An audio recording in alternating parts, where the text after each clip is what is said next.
हमारे साथ कुछ युवा भी जुड़े हुए हैं। आपका शुभ नाम क्या हुआ? मेरा नाम फुलेश्वर बैठा हुआ। मैं इस कांके विधानसभा क्षेत्र का 2024 का विधानसभा प्रत्याशी रहा हूँ जेल कैंप से। अभी देखिए, शर्म आनी चाहिए ऐसी सरकार को, ऐसी व्यवस्था को, जो ऐसी कृषि योग्य ज़मीन को बंजर कह के अपने हथियाने का काम कर रहा है। आपको देखिए इस ज़मीन को, ये जो बाउंड्री लगा हुआ है ना, ये ज़मीन, ये रोड जिस पे हम खड़े हैं, ये सारा नगड़ी मौजा का ज़मीन है। आज विकास के नाम पे आप क्या देना चाहते हैं हमको? सारा घर बार उठा के हम लोग चले जाए बाहर? आप यही विस्थापन में हमको देना चाहते हैं? ये ज़मीन, ये बाउंड्री 2012 में कौन तोड़वाए थे? शिबू सोरेन यही ना बोले थे आके कि हरे हरवा तो जो थक रहे तो हिन। आज उसका बेटा यहाँ आके घेराव करने के लिए, उसको शर्म नहीं आ रहा?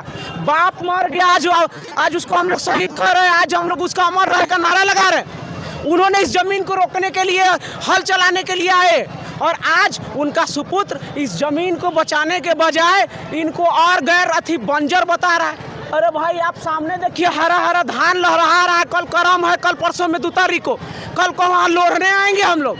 लेकिन स्थिति ये आज है कि किसान विवश था अपना ज़मीन पे आने के लिए। ये स्थिति है, ये विडंबना है। हम इरफान अंसारी को साफ शब्दों में चुनौती देते हैं कि आप रिम्स 1 में विजिट कीजिए, जाके वहाँ का लेबर वार्ड का बाथरूम देखिए, आप जनरल वार्ड का बाथरूम देखिए। और क्या चीज़ का आप सर्वे करते हैं? क्या चीज़ का स्वास्थ्य सुविधा में? आपका MRI का मशीन खराब है, 2 महीना डेट लगेगा आपको। एक आपका MRI के लिए एक्सरे का बात कीजिए, 2 महीना डेट लगेगा आपका। किस चीज़ का हेल्थ फैसिलिटी?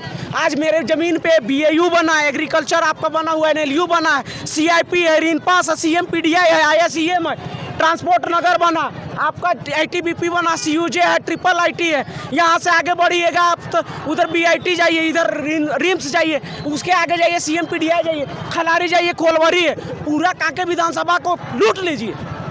आदमी का तो हम लोग जीने खाने का है ही नहीं। किसको बसाना चाहते हैं, किसको फायदा पहुंचाना चाह रहे हैं? जब तक आदमी नहीं रहेगा तो आप हॉस्पिटल बना के हमारा क्या अथी कर दीजिएगा? कौन सा विकास है? आप विकास कहते हैं तो विकास सतत पोषणीय होना चाहिए।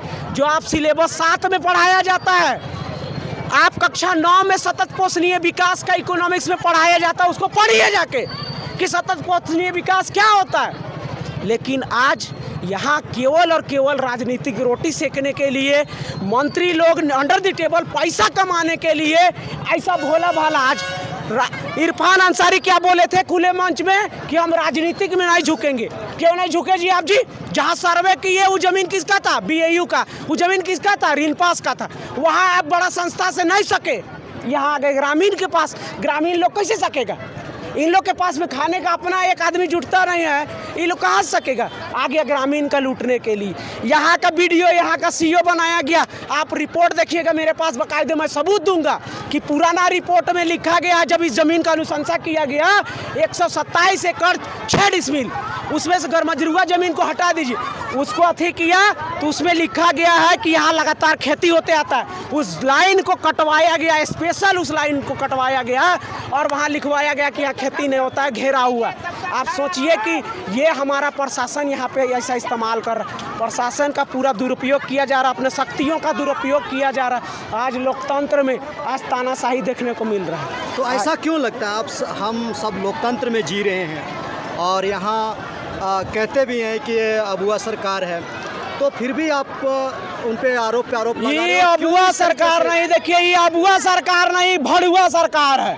इसको आंख नहीं दिख रहा है, इसको आंख दिखता है कि नहीं? यहाँ जहाँ पे आदमी आज आंख बंद करके भी, वहाँ हम लोग करहनी धान फेंकते थे ना, तो करहनी धान उठ जाता था बिना जोतले। उसको कैसे शर्म नहीं आता है? कैसे नहीं दिखता है? कोई बंजर दिखता है? सुरेश बैठा खुलेआम विधानसभा में कह रहा है कि हम ट्रांसपोर्ट नगर बनवा दिए पत्थर चीर के। अरे तो बनवाइए ना दूसरा। पिटोरिया में पहाड़ है, वह पहाड़ है, चीर के रिम्स 2 भी बना दीजिए। हम कहाँ कह रहे हैं कि रिम्स 2 नहीं बनाई? रिम्स 3 बनाइए, रिम्स 4 बनाइए, रिम्स 24 तक बनाइए, तो हर एक जिला पे बनाइए। विकास के नाम पर तो यहाँ के जनता ने उनको वोट दिया, तो क्या बस इसी बात की विडंबना है कि नेता किसी के बाप के नहीं होने जा रहा है, उसको केवल अपना पैसा से मतलब है। आज देखिए कि यही नगरी सुरेश बैठा को मैं खुला चुनौती दे रहा हूँ, चैलेंज कर रहा हूँ। 9वां राउंड का काउंटिंग में मैं सामने बैठा हुआ था। 9वां राउंड का काउंटिंग में वो लीड करना स्टार्ट किया, और लीड कौन सा बूथ से आता है? इन नगरी का मौजा का। नगड़ी का वोट सबसे लीड दिलाने वाला है उसको। आज कहाँ घुस गया उस साला, पीछे से बयान देता है कि जमीन में ही बनेगा।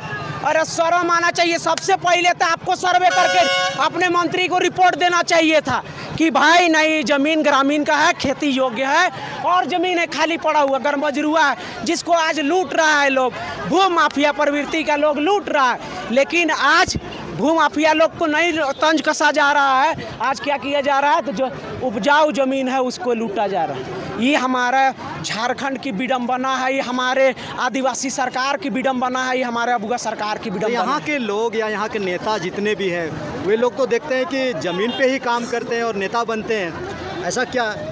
देखिए, हम फिर से दोहरा दे रहे हैं कि 2012 में जब आंदोलन हुआ था तो शिबू सोरेन के दाएं और बाएं यही सुरेश बैठा खड़ा हुआ था।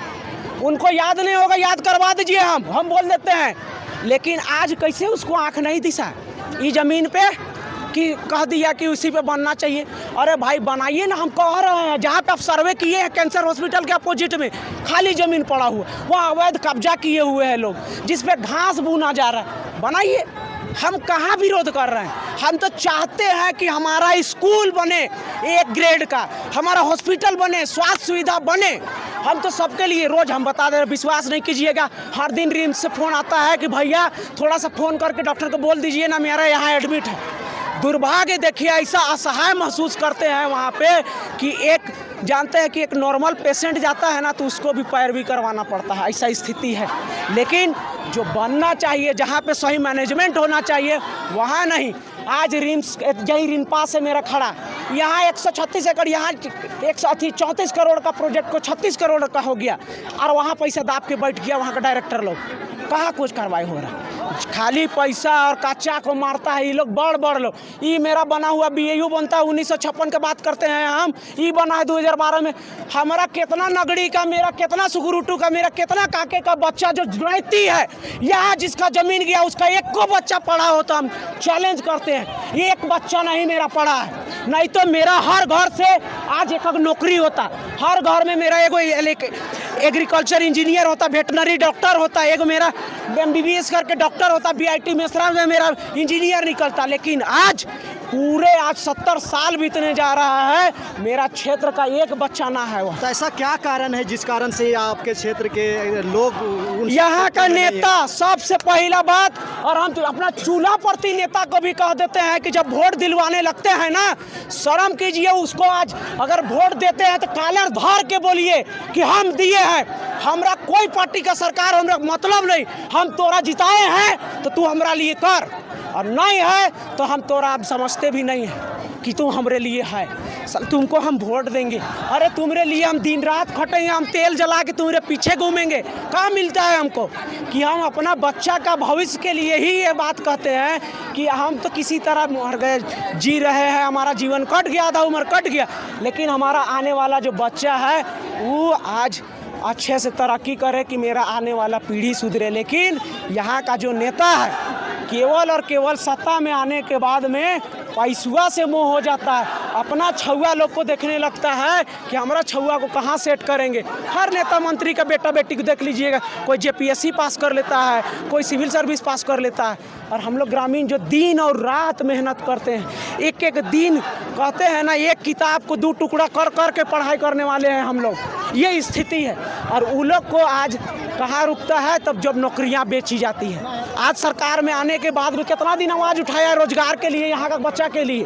BAU हम तो बोल देते हैं यहाँ का रोजगार लगता मेरा यहाँ लोकल का। आज स्थिति ये है कि अनुकंपा में भी जॉब होता है तो बाहर के लोगों का, अनुकंपा में बाहर का लोग मरता है और अनुकंपा में उसका जॉब हो जाता है। ये विडंबना है। और यहाँ का जो रैयत जमीन दिया है उसको कहीं नहीं मिलता है, अनुकंपा में भी जमीन नौकरी नहीं मिलता। ये स्थिति है हमारे राज्य की, हमारे इस झारखंड प्रदेश की। आप लोगों का क्या रणनीति है? आज तो लोग बहुत सारे लोग इस जगह पर आए नगरी की जमीन को बचाने के लिए, रिम्स 2 के विरोध में। मैं बोलता हूँ कि नगरी का जमीन, यहाँ पे नगरी का जमीन केवल नहीं बचा है, ये पूरे झारखंड, पूरे देश में ये संदेश गया है कि जहाँ पे भी लोकतंत्र में जनता के ऊपर कोई नहीं है। आज आदिवासी का हक को कोई नहीं लूट सकता है, कोई नहीं मार सकता है। यदि हम लोग में एकजुटता है, चाहे वो सीएम हो चाहे वो पीएम हो, हमारे कदमों पे झुकेगा। और यह संदेश आज जो दिया है, ये आंदोलन के माध्यम से दिया है, इसके लिए मैं तमाम ग्रामीण को जितना यहाँ हमारे समर्थन में आए, वो केवल नगड़ी का ज़मीन नहीं बचाए, कल यही जो अवधारणा यहाँ बनेगा वो अवधारणा कल को वहाँ भी लागू होगा। आज यहाँ नहीं तो कल वहाँ भी लागू होगा। आज यहाँ से स्टार्ट होगा, वहाँ भी झेला जाएगा। आज ये संदेश दिया गया है कि नगड़ी ही नहीं, ये पूरे झारखंड की बात है कि जहाँ युवा खड़ा होगा वहाँ पे कोई उसको रोक नहीं पाएगा। तो यहाँ के जो युवा हैं ये इस क्षेत्र के प्रत्याशी भी रह चुके हैं जेल कैंप से, और इनका साफ कहना है कि जितने भी विकास कार्य के नाम पे योजनाएं आती है वो सिर्फ और सिर्फ ऊंचे तबकों के लिए आता है, और जो निचले तबके के जो लोग रहते हैं वे कहीं ना कहीं पिसाते रहते हैं, वे कहीं ना कहीं शोषित होते रहते हैं। तो जाहिर सी बात है यहाँ लोग यहाँ आए, अपनी एकता का प्रदर्शन किए, यहाँ शक्ति का प्रदर्शन किए, और आज कहीं ना कहीं यहाँ के लोग उत्साहित हैं। आज ये मैसेज पूरे राज्य में, पूरे देश में जा रहा है कि आज नगड़ी का ज़मीन के प्रति लोग एकजुटता दिखाएं, अपना एक संगठित होके ज़मीन को बचाने का और विस्थापित होने के नाम पर जो लोगों को किया जाता है वो सारी चीज़ें नहीं होगा, ऐसा देखने को मिल रहा है। अब समझने वाली बात है और देखने वाली बात है कि ये कितना सार्थक सिद्ध होता है।